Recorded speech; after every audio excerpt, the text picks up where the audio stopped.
Assalamualaikum warahmatullahi wabarakatuh. Kawan, inilah Dewan Kehormatan Penyelenggara Pemilu atau DKPP menjatuhkan sanksi pemberhentian tetap terhadap Ketua Komisi Pemilihan Umum alias KPU Hasyim Asyari atas dugaan tindakan asusila.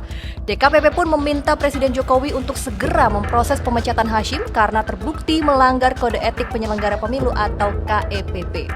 Dan berikutnya ini terkait manufaktur di tanah air. Pandemi COVID-19 memang sudah sepenuhnya berakhir, tapi dampaknya terhadap perekonomian kita masih terasa hingga kini. Salah satu sektor yang membuat banyak orang skeptis akan kebangkitan ekonomi ke depan adalah bidang manufaktur. Bahkan sebuah analisis terkini menyebutkan aktivitas manufaktur Indonesia pada Juni terjun bebas ke level terendah dalam 13 bulan. Kemudian mengenai berlarutnya kasus Firly Bahuri, bekas Ketua KPK yang sudah dijadikan tersangka sejak 22 November 2023 oleh Polda Metro Jaya ini hingga sekarang belum ditahan. Ada apa dengan Polri? Kesemua informasi itu akan kami rangkum dalam Inilah Berita bersama saya, Restu Wulandari.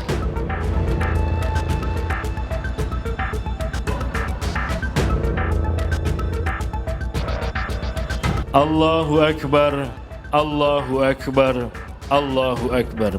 Hadirin jamaah Idul Adha yang dirahmati Allah. Agama kita, agama Islam, menetapkan untuk menyembelih kurban binatang berupa hewan ternak, yaitu diantaranya domba, kambing, kerbau, sapi atau unta. Yang dikurbankan adalah binatang. Ini mengandung setidaknya dua makna.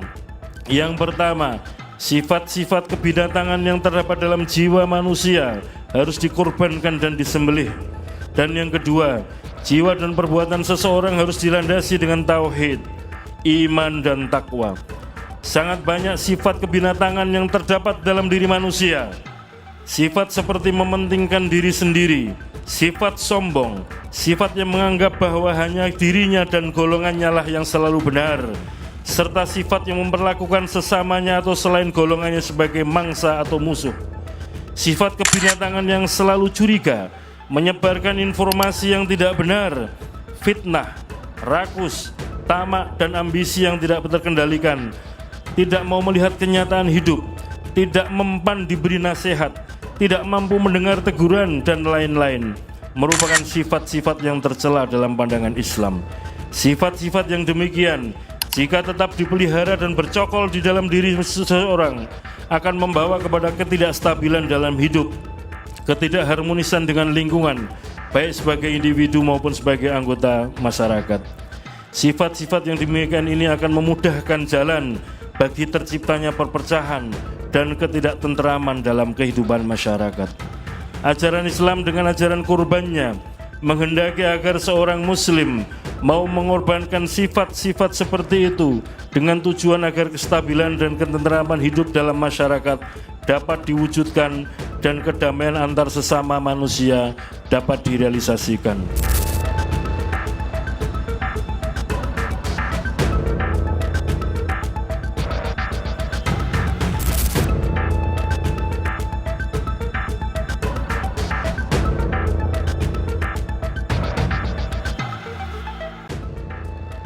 Menjatuhkan sanksi pemberhentian tetap kepada Tradu Hasyim Asyari selaku Ketua merangkap anggota Komisi Pemilihan Umum terhitung sejak putusan ini dibacakan. Assalamualaikum warahmatullahi wabarakatuh.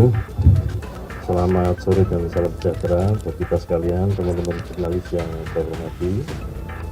Pada hari ini, hari Rabu, tanggal 3 Juli tahun 2024, sebagaimana yang sama-sama teman-teman jurnalis ketahui bahwa DKPP telah membacakan putusan perkara di mana saya jadi teradu.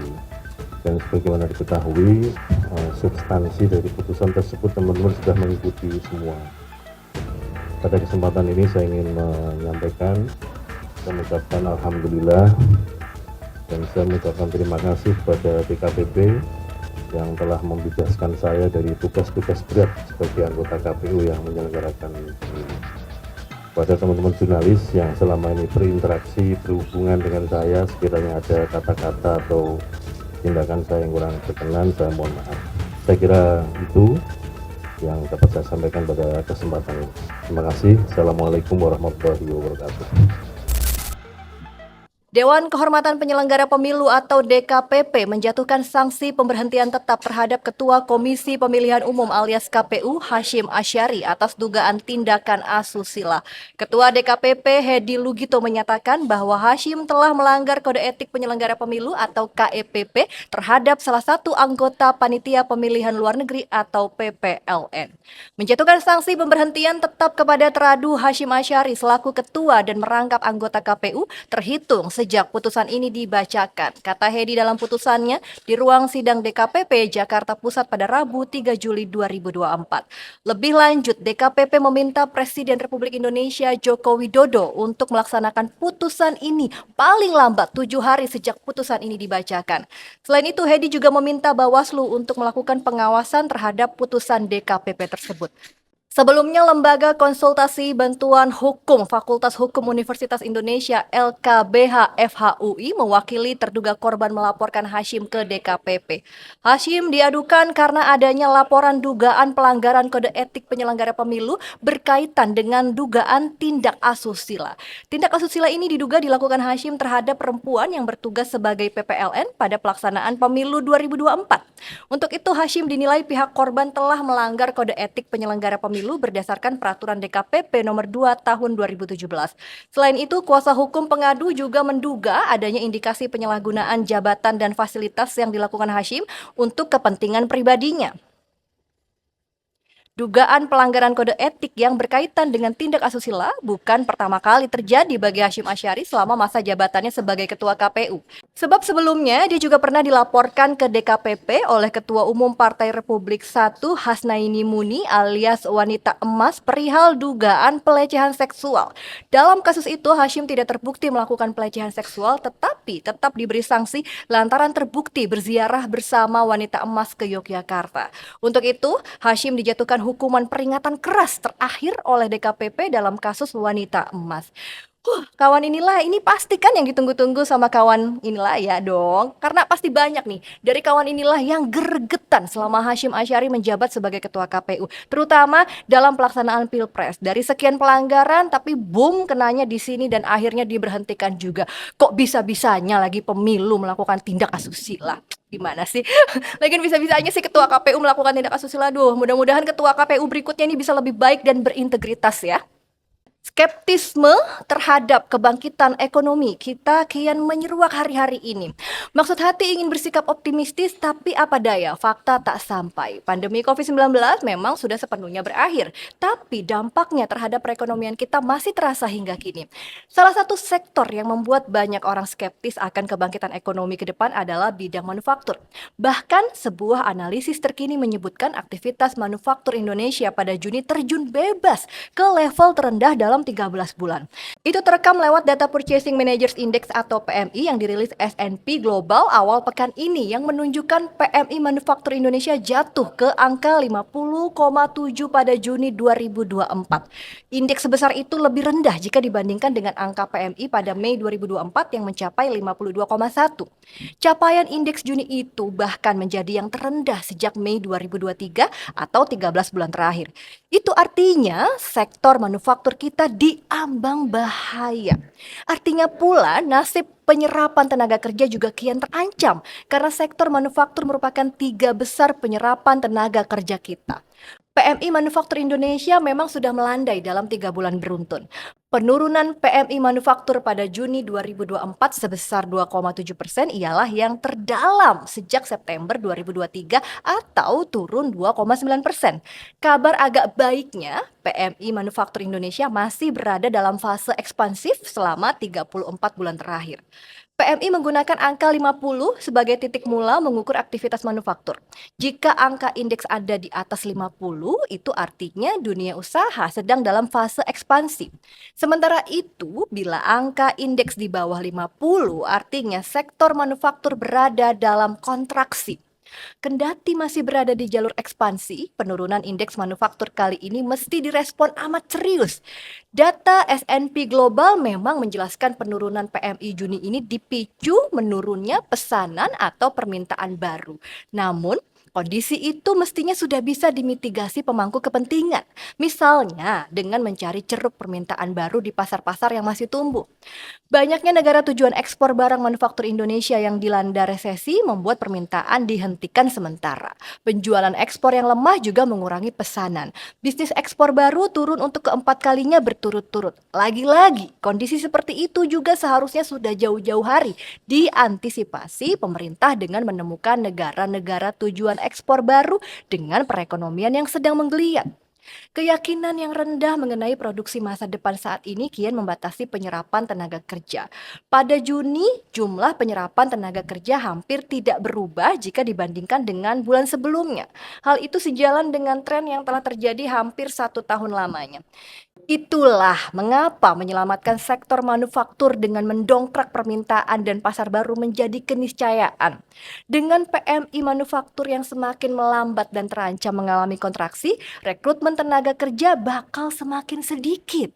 Apalagi badai pemutusan hubungan kerja atau PHK tengah melanda Indonesia, terutama sektor tekstil dan produk tekstil atau TPT. Badai PHK di pabrik-pabrik TPT tersebut awalnya sebagai langkah efisiensi yang dilakukan perusahaan. Namun, beberapa di antaranya tetap tak bisa bertahan meski telah melakukan PHK. Setidaknya ada 36 perusahaan tekstil menengah besar yang tutup dan 31 pabrik lainnya melakukan PHK karena efisiensi sejak 2019. Merosotnya aktivitas manufaktur yang berdampak serius pada penyerapan tenaga kerja tersebut mestinya membuat pemangku kebijakan sudah menyiapkan rencana cadangan.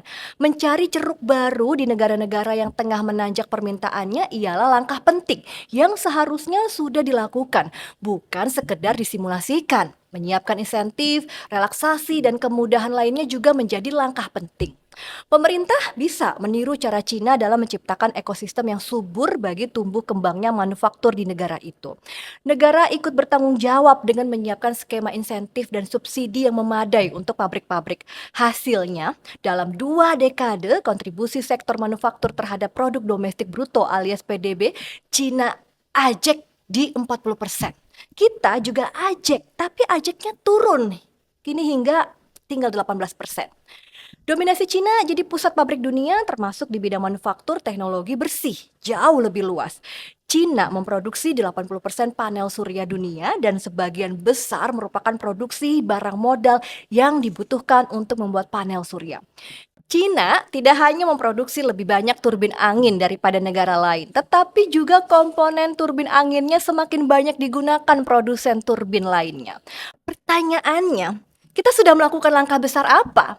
Atau di mana posisi manufaktur kita di tengah dunia yang terus bergegas dan berkeringat meraih keunggulan? Apakah kita tetap berkeringat tapi akibat berjalan mundur? Kalau menurut kawan inilah gimana? Tulis ya di kolom komentar.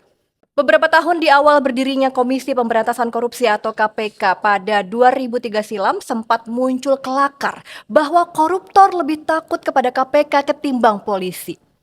Hal itu berangkat dari adanya perbedaan penanganan dari 2 lembaga itu meski sama-sama berstatus penegak hukum. Pada masa itu KPK sangat gencar menggelar operasi tangkap tangan. KPK langsung main sikat siapapun yang coba-coba korupsi. Dari menteri, gubernur, bupati hingga pengusaha semua kena sikat. Para koruptor itu langsung ciut nyali begitu tahu yang menangkap mereka ialah KPK. Mereka sadar dalam waktu yang tak lama akan segera berstatus tersangka, kemudian mengenakan rompi orange dan langsung ditahan. Semua proses itu hanya terjadi dalam waktu kurang dari 1x24 sejak penangkapan. Berbeda halnya kalau yang ditangkap polisi. Lanjut kelakar tersebut. Kalau ditangkap polisi, koruptor masih bisa menelepon sana-sini untuk mencari dukungan. Tak perlu khawatir pula akan langsung ditahan karena keputusan menahan bergantung pada pendapat subjektifnya penyidik. Karena itu, jika nasib sedang baik, seorang koruptor yang sudah berstatus tersangka masih bisa menghirup nikmatnya udara kebebasan berhari-hari, bahkan berbulan-bulan. Bahkan jika sedang mujur, koruptor bisa dapat SP3 alias surat perintah penghentian penyidikan dari penyidik. Tentu saja tak ada yang gratis di balik kemujuran palsu itu ya kan? Selama 20 tahun lebih, kelakar itu rupanya masih terpelihara hingga sekarang. Buktinya, bekas Ketua KPK Firly Bahuri yang sudah dijadikan tersangka sejak 22 November 2023 oleh Polda Metro Jaya hingga kini belum ditahan. Di rumah, ia asik berolahraga dan mengaji, kata pengacaranya si Firly. Luar biasa tenangnya Firly menjalani hidup mengingat kasus hukumnya tak bisa dianggap sepele. Ia dijerat dengan pasal dugaan tindak pidana korupsi berupa pemerasan atau gratifikasi atau suap saat menangani kasus hukum di Kementerian Pertanian. Ancaman hukuman yang dihadapi Firly pun tak main-main, penjara seumur hidup. Belum ditahannya Firly membuat kelakar satir tadi terus terpelihara. Disadari atau tidak, aparat Polri tengah mengelanggengkan kelakar hina tersebut. Bahkan bisa jadi ada polisi yang ikut tertawa jika kelakar itu dilontarkan langsung di hadapannya. Begitulah cermin wajah hukum di negeri ini. Pedang keadilan masih tajam ke bawah, tumpul ke atas. Bagi pejabat atau orang berduit, dalil-dalil hukum bisa diutak-atik. Itu sebuah fakta yang amat disayangkan, mengingat kepercayaan publik mulai membaik terhadap institusi Polri. Hal itu berkaca pada hasil survei yang digelar indikator sepanjang 2023, kepercayaan publik kepada Polri mencapai 75,3%, berada di urutan kedua di bawah Kejaksaan Agung. Polri bahkan bisa menyalip KPK yang berada di posisi kelima. Itu semua tentunya tak lepas dari susah payahnya Polri meningkatkan kinerja. Polri mulai sadar kinerja itu berimpitan langsung dengan tingkat kepercayaan masyarakat. Tak ada kata terlambat untuk mengembalikan hukum sebagai panglima, menyitir kalimat mantan Menko Polhukam yang juga Ketua Kompolnas Mahfud MD pada 2022 silam, lebih baik 60 tahun kita punya polisi yang jelek ketimbang 1 malam tanpa polisi, karena besok paginya negara ini sudah hilang. Bertepatan dengan HUT ke-78 Bayangkara yang jatuh pada 1 Juli lalu, tak ada salahnya insan Polri berkontemplasi untuk kembali pada jati dirinya sebagai penegak hukum. Kasus yang menjerat Firly bisa jadi pembuktian bagi Polri bahwa hukum masih tegak di negeri ini. Tentunya Kapolri Jenderal Listio Sigit Prabowo tak mau ada anak buahnya yang masih berani bermain dengan kepercayaan masyarakat. Namun kalau Pak Kapolri ingin membuat terobosan, tak ada salahnya pimpin langsung kasus Firly, pimpin Pak Listio. Dan kita tentunya warga Indonesia akan mendukung langkah Polri ya untuk menegakkan hukum sebaik-baiknya juga setegas-tegasnya. Tapi jangan lamban juga dong Pak Listio. Jika sudah tersangka langsung segera ditangkap dong. Enak aja masih santai-santai. Besar ini kasusnya karena yang melakukan adalah orang yang seharusnya tidak tersentuh dan tergoda dengan suap, ya kan? Saya senang beberapa survei terbaru menunjukkan citra Polri yang semakin baik, bahkan menempati urutan tertinggi kedua. Ini patut kita syukuri, serta harus dipertahankan dan ditingkatkan. Dengan apa? Dengan komunikasi publik yang baik, dengan menjadi contoh, dengan menjadi teladan, dengan membangun etika pelayanan yang berorientasi pada rakyat. Demikian inilah berita kali ini. Jangan lewatkan inilah berita berikutnya. Jangan lupa juga untuk like, komen, dan juga subscribe ya. Anda pun juga bisa ikuti update berita harian seputar politik, nasional, olahraga, sains, dan teknologi, liputan haji, hingga informasi hiburan dan gaya hidup hanya di inilah.com. Saya Rustulandari, sampai jumpa dan wassalamualaikum warahmatullahi wabarakatuh.